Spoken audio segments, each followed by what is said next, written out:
Welcome to our video about how to take notes, or at least our video about one way to take notes. I'm going to show you how to use the text features to take some notes, and also how to use the headings to pose questions as you're taking notes.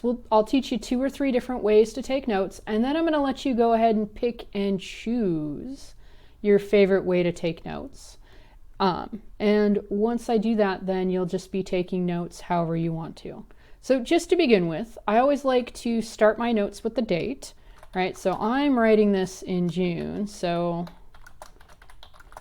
I'm going to go ahead and put that on there, right? And then I like to have a title. I was always taught, by the way, to put the date and a title on there, along with a source, because that way, if you drop your notebook and things fly out, if you need to go back and refer to it later, right, you can put things in order and you can quickly and easily locate what you need. So I've gone ahead and set my page up. So I've got the title of the assignment there. I've got the date that I'm taking the notes there.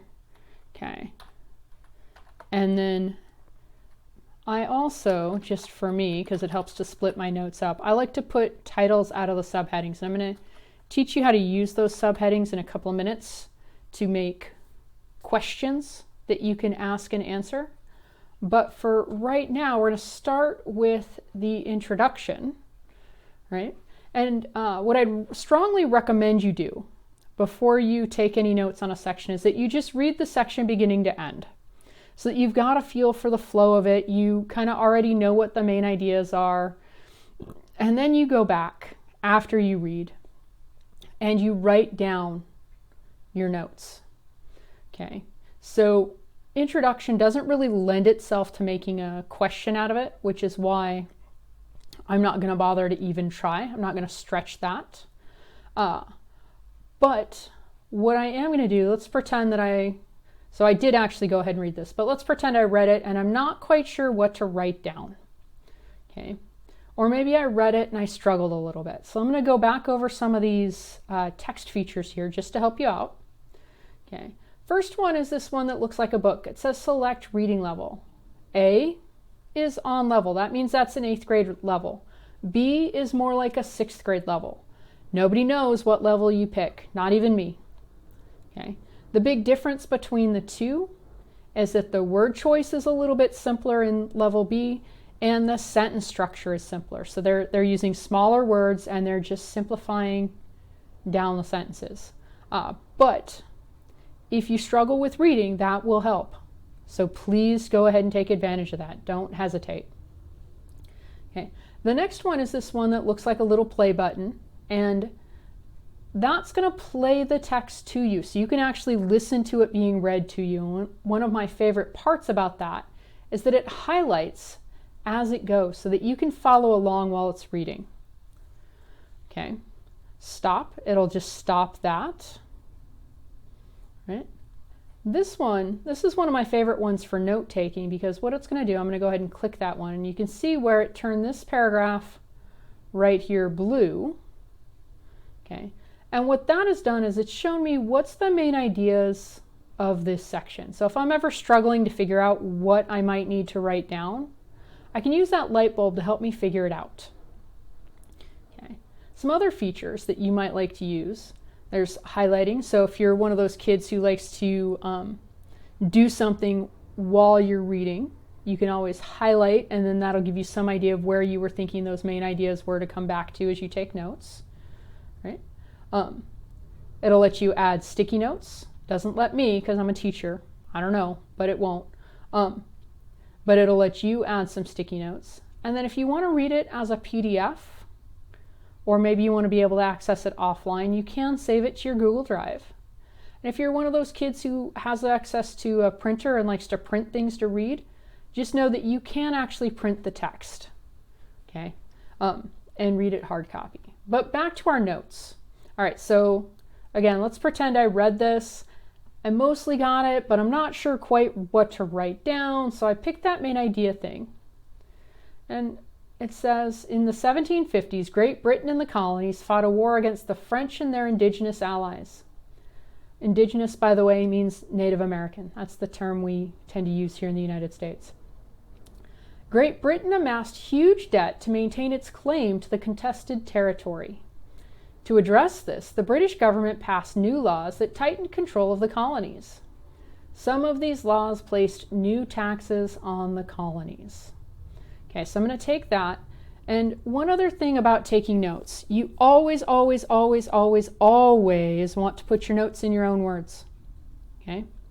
Because here's the thing. If you're not putting them in your own words, you're not actually thinking about it, and your brain's not doing any work, and so it's not going to remember it as well. It's just not, right? So you always want to put things into your own words. So, let's see here. How might I rephrase this? 1750s. The British fought with the French and the Indians over territory in the... Right, I'm going to use the phrase New World, but I recognize that that's kind of a weighted phrase, so don't crucify me if you know why that's a weighted phrase. Just know that I recognize that. Okay, but it's a shorthand that'll help me out. Okay. The British went into a lot of debt, and as a result were taxing the colonies to pay off the debt. Okay? It's my own words. And here's the other thing. You should always be shorter than what the textbook says. So you should never write down everything the textbook says. You should always be shorter than what they say. Okay? But now when I look at this, I have kind of a quick idea to refresh my memory, and it's much, much faster and easier. Okay, so we're going to go ahead and go to the next section. Right? And this one's called Before 1763. Okay, and now I can see that there's some subheaders in here. All right? So, let me go ahead.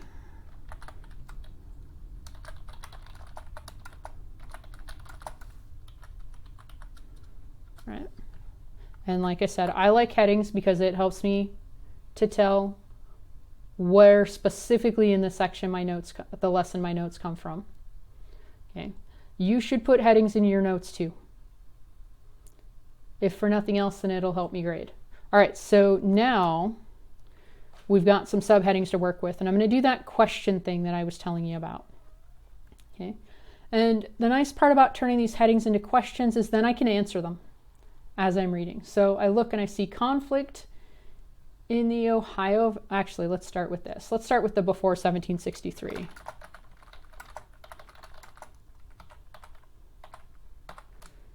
So I've got a question there that I should be able to answer with my introduction. Got conflict in the Ohio Valley.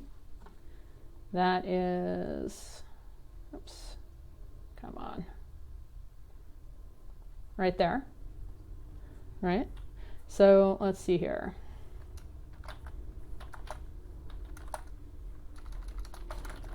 I'm going to turn that into a question, and because I happen to know conflict is like arguments or war.